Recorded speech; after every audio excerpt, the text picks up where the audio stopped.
آزاد نے خادمہ سے پوچھا کہ فیروز نے اس کے لیے کیا پیغام بھیجا ہے۔ خادمہ نے بتایا کہ وہ اس سے ملنا چاہتا ہے۔ آزاد نے اسے ایک جگہ بتا کر کہا کہ فیروز وہیں رات کو آ جائے، لیکن ہمارے درمیان ایک دیوار حائل ہوگی۔ آزاد نے کہا، اس میں ایک جگہ ایک دریچہ ہے جس میں سلاخیں لگی ہوئی ہیں، فیروز سلاخوں کی دوسری طرف کھڑا ہو کر بات کر سکتا ہے۔ خادمہ نے آزاد کا پیغام فیروز کو دے دیا۔ اسی رات فیروز محل کے ارد گرد کھڑی دیوار کے اس مقام پر پہنچ گیا جہاں سلاخوں والا چھوٹا سا دریچہ تھا۔ آزاد اس کے انتظار میں کھڑی تھی۔ تیری خادمہ پہ مجھے اعتبار آ گیا ہے، آزاد نے کہا۔ تجھ پر میں کیسے اعتبار کروں؟ میں نہیں مانوں گی کہ تو مجھے اس وحشی سے آزاد کرانے کی سوچ رہا ہے۔ کیا تو اس وحشی کے ساتھ خوش ہے؟ فیروز نے پوچھا۔ اس سے زیادہ قابل نفرت آدمی میں نے کوئی اور نہیں دیکھا، آزاد نے کہا۔ تیرا یہاں زیادہ دیر کھڑے رہنا ٹھیک نہیں ہے، فوراً بتا تجھے اتنے عرصے بعد میرا کیوں خیال آ گیا ہے؟ کیا اس وقت اسود کے ادھر نکل آنے کا خطرہ ہے؟ فیروز نے پوچھا۔ یا ابھی وہ تمہیں؟ نہیں، آزاد نے کہا، پہرہ داروں کا خطرہ ہے۔ اسود اس وقت شراب کے نشے میں بے سدھ پڑا ہے، اس کے پاس عورتوں کی کمی نہیں۔ میں صرف تجھے نہیں، پورے یمن کو آزاد کراؤں گا، فیروز نے کہا۔ لیکن تیری مدد کے بغیر میں کامیاب نہیں ہو سکتا، مجھے بتا فیروز، آزاد نے پوچھا۔ میں کیا کر سکتی ہوں؟ کسی رات مجھے اسود تک پہنچا دے، فیروز نے کہا۔ اگلے روز وہاں سے اس کی لاش اٹھائی جائے گی۔ کیا تو یہ کام کر سکتی ہے؟ کل رات اس وقت کے کچھ بعد اس دیوار کے باہر اس جگہ آ جانا جو میں تمہیں بتاؤں گی، آزاد نے کہا۔ میرا کمرہ اس دیوار کے بالکل ساتھ ہے، تم دیوار کسی اور طریقے سے پھلانگ نہیں سکو گے۔ کمند پھینکنی پڑے گی، رسہ لیتے آنا، اسے دیوار کے اوپر سے اندر کو پھینکنا، میں اسے کہیں باندھ دوں گی، تم رسے سے اوپر آ جانا۔ اگلی رات فیروز اس طرح چھپتا چھپاتا اس دیوار کے ساتھ ساتھ جا رہا تھا کہ اسے پہرہ دار کے گزر جانے تک چھپنا پڑتا تھا۔ وہ اس جگہ پہنچ گیا جو اسے آزاد نے بتائی تھی۔ اس نے دیوار پر رسہ پھینکا جس کا اگلا سرا دوسری طرف نیچے تک چلا گیا۔ آزاد موجود تھی، اس نے رسہ پکڑ لیا اور کہیں باندھ دیا۔ فیروز رسے کو پکڑ کر اور پاؤں دیوار کے ساتھ جماتا دیوار پر چڑھ گیا۔ اس نے رسہ دیوار پر باندھ دیا اور اس کی مدد سے نیچے اتر گیا۔ آزاد اسے اپنے کمرے میں لے گئی اور آدھی رات کے بعد تک اسے کمرے میں ہی رکھا کیونکہ اسود کے بیدار ہونے کا خطرہ تھا۔ آدھی رات کے بعد وہ بے ہوش ہو گیا۔ آدھی رات کے بعد وہ بے ہوش اور بے سدھ ہو جاتا تھا۔ آزاد نے کہا، یہ شخص انسانوں کے روپ میں دیو ہے، ایسا دیو جو شراب پیتا اور عورتوں کو کھاتا ہے۔ تم نے اس کی جسامت دیکھی ہے؟ اتنا لمبا اور چوڑا جسم تلوار کے ایک دو وار کو شراب کی طرح پی جائے گا۔ اسے ہلاک کرنا آسان نہیں ہوگا، اسے ہلاک کرنا ہے، خواہ میں خود ہلاک ہو جاؤں، فیروز نے کہا۔ آزاد نے کمرے کا دروازہ کھولا اور باہر دیکھا۔ اس غلام گردش کے اگلے سرے پر ایک پہرہ دار کھڑا رہتا تھا۔ وہ سائے کی طرح کھڑا نظر آ رہا تھا، صاف پتہ چلتا تھا کہ اس طرف اس کی پیٹھ ہے۔ آزاد اپنے کمرے سے نکلی اور دبے پاؤں اسود کے کمرے کا دروازہ کھولا۔ ہلکی روشنی والا ایک فانوس جل رہا تھا۔ اسود پیٹھ کے بل بستر پر پڑا خراٹے لے رہا تھا۔ مورخ بلازری نے اس دور کی تحریروں کے دو حوالے دے کر لکھا ہے کہ جب آزاد اسود کو دیکھ کر واپس آئی تو اس کا انداز ایسا تھا جیسے ایک شعلہ آیا ہو۔ یہ انتقام اور نفرت کا شعلہ تھا۔ آؤ فیروز، اس نے کانپتی ہوئی آواز میں کہا۔ وہ بے ہوش پڑا ہے۔ فیروز آزاد کے ساتھ کمرے سے نکل گیا اور دبے پاؤں آزاد کے پیچھے اسود کے کمرے میں داخل ہوا۔ اسود جنگلی سانڈ جیسا انسان تھا، کمرے میں شراب اور گناہوں کا تعفن تھا۔ جانے ایسے کیوں ہوا؟ اسود بیدار ہو گیا۔ اپنے وزیر اور اپنی حسین ایرانی بیوی کو دیکھ کر وہ اٹھ بیٹھا۔ مورخوں نے لکھا ہے کہ آزاد کو وہ قابل اعتماد سمجھتا تھا۔ فیروز کو دیکھ کر اسے کچھ شک ہوا ہوگا، اس وقت کیا مصیبت آ گئی ہے؟ اسود نے نشے سے لڑکھڑاتی ہوئی آواز میں پوچھا۔ فیروز نے ایک لمحہ ضائع نہ کیا، تلوار کھینچی اور پوری طاقت سے اسود کی گردن پر وار کیا۔ اسود نے گردن بچا لی اور تلوار اس کے ننگے سر پر لگی۔ اسود کے منہ سے چیخ نما آوازیں نکلیں اور بستر سے لڑک کر دوسری طرف گرا۔ غلام گردش میں دوڑتے قدموں کی دھمک سنائی دی۔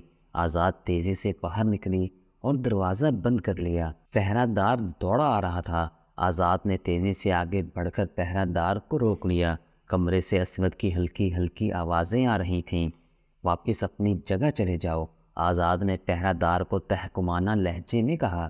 رحمان الیمن کے پاس فرشتہ آیا ہے، وہی نازل ہو رہی ہے، جاؤ ادھر نہ آنا۔ مورخ بلازری نے لکھا ہے کہ پہرہ دار نے احترام سے سر جھکا لیا اور چلا گیا۔ آزاد اندر آئی تو دیکھا کہ اسود فرش پر اٹھ کر بستر پر گر رہا ہے اور فیروز دوسرے وار کے لیے آگے بڑھ رہا ہے۔ اسود بستر پر گر پڑا، اس کا سر پلنگ کے بازو پر تھا اور سانڈوں کی طرح ڈکار رہا تھا۔ تم اسے نہیں مار سکو گے فیروز، آزاد نے آگے بڑھ کر کہا، اور اسود کے بال لمبے تھے، ہاتھوں سے پکڑ کر نیچے کو کھینچے اور وہ خود فرش پر بیٹھ گئی۔ اب فیروز گردن کاٹ دو۔ فیروز نے ایک ہی وار سے اسود کی گردن صاف کاٹ کر جسم سے الگ کر دیا۔ فیروز کے ساتھی قیس عبد یغوث اور بازاویہ کو معلوم تھا کہ آج رات کیا ہونے والا ہے۔ فیروز نے اسود کا سر اٹھایا اور ان دونوں کے ہاں جا پہنچا۔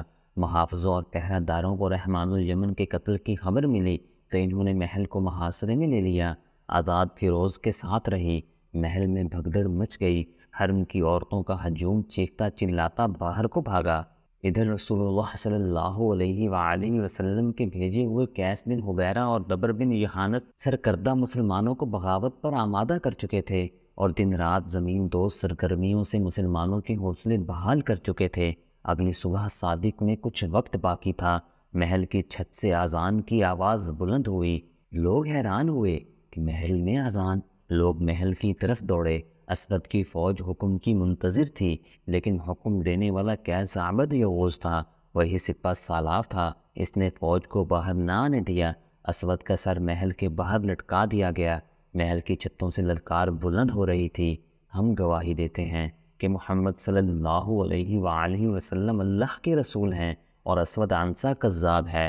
اسود کے پیروکاروں پر خوف طاری ہو گیا اور مسلمان مسلح ہو کر نکل آئے اور انہوں نے یمنیوں کو قتل کرنا شروع کر دیا۔ مصر کے مشہور صحافی اور سابق وزیر معارف محمد حسین ہیکل نے اپنی کتاب ابوبکر رضی اللہ عنہ میں فیروز کی زبانی ایک روایت پیش کی ہے۔ فیروز نے کہا تھا، اسود کو قتل کر کے ہم نے وہاں کا انتظام پہلے کی طرح رہنے دیا، یعنی جس طرح اسود کے تسلط سے پہلے تھا۔ ہم نے قتل کے بعد پہلا کام یہ کیا کہ معاذ بن جبل کو بلایا کہ وہ ہمیں بعد جماعت نماز پڑھائیں۔ ہم بے انتہا خوش تھے کہ ہم نے اسلام کے اتنے بڑے دشمن کو ختم کر دیا ہے، لیکن اچانک اطلاع ملی کہ رسول خدا صلی اللہ علیہ وآلہ وسلم وصال فرما گئے ہیں۔ اس خبر سے یمن میں ابتری سی پھیل گئی۔ فیروز کو مسلمانوں نے صنعاء کا حاکم مقرر کر دیا۔ یہ واقعہ مئی 632 کا ہے۔ قیس بن حبیرہ اور دبر بن یحانس جون 632 کے دوسرے ہفتے میں یہ خوشخبری لے کر مدینہ پہنچے کہ جھوٹا نبی اپنے انجام کو پہنچ گیا ہے اور یمن پر اسلامی پرچم لہرا دیا گیا ہے، لیکن مدینہ سوگوار تھا۔ 5 جون 632 12 ربیع الاول 11 ہجری رسول خدا صلی اللہ علیہ وآلہ وسلم وصال فرما گئے۔ رسول اللہ صلی اللہ علیہ وآلہ وسلم کی وصال کی خبر جوں پھیلتی گئی، یہ جنگل کی آگ ہی ثابت ہوئی۔ جہاں پہنچی وہاں شعلے اٹھنے لگے۔ یہ شعلے بغاوت کے تھے۔ ایک تو اسلام کے دشمن تھے جنہوں نے اپنی تخریبی سرگرمیاں تیز کر دیں، دوسرے وہ قبائل تھے جنہوں نے صرف اس لیے اسلام قبول کیا تھا کہ ان کے سردار مسلمان ہو گئے تھے۔ ایسے قبیلے اتنے زیادہ نہیں تھے جنہوں نے سچے دل سے اسلام قبول کر لیا تھا۔ باقی تمام قبیلے اسلام سے نہ صرف منحرف ہو گئے بلکہ انہوں نے مدینہ کے خلاف عالم بغاوت بلند کر دیا اور مدینہ پر حملے کی باتیں کرنے لگے۔ خلیفہ اول حضرت ابوبکر صدیق رضی اللہ عنہ نے باقی قبیلوں کو پیغام بھیجے کہ وہ اسلام کو نہ چھوڑیں۔ قاصد جہاں بھی گئے وہاں سے انہیں جواب ملا کہ ہمارا قبول اسلام صرف ایک شخص رسول کریم صلی اللہ علیہ وآلہ وسلم کے ساتھ معاہدہ تھا، وہ شخص نہیں رہا تو معاہدہ بھی نہیں رہا۔ اب ہم آزاد ہیں اور ہم اپنا راستہ اختیار کریں گے۔ تیسرا اور سب سے خطرناک فتنہ جھوٹے مدعیان نبوت کا تھا۔ رسول کریم صلی اللہ علیہ وآلہ وسلم کی زندگی میں ہی نبوت کے جھوٹے دعوے دار پیدا ہو گئے تھے۔ ان کی پشت پناہی رومی، ایرانی اور یہودی کر رہے تھے۔ ان جھوٹے نبیوں میں ایک خوبی مشترک تھی، وہ شعبدے باز اور جادوگر تھے۔ شعبدے بازی اور جادوگری میں یہودی ماہر تھے۔ اسود عنسا کا ذکر ہو چکا ہے، وہ بھی شعبدے باز تھا۔ نبوت کے دوسرے دعوے دار طلیحہ اور مسیلمہ تھے۔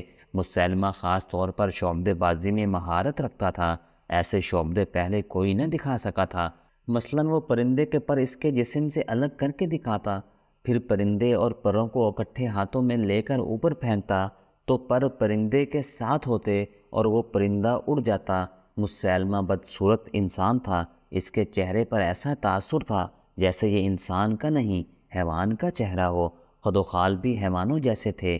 اس کا قد چھوٹا تھا، چہرے کا رنگ زرد تھا، لیکن اس کے جسم میں غیر معمولی طاقت تھی۔ اس کی آنکھیں غیر قدرتی طور پر چھوٹی اور ناک چپٹی تھی۔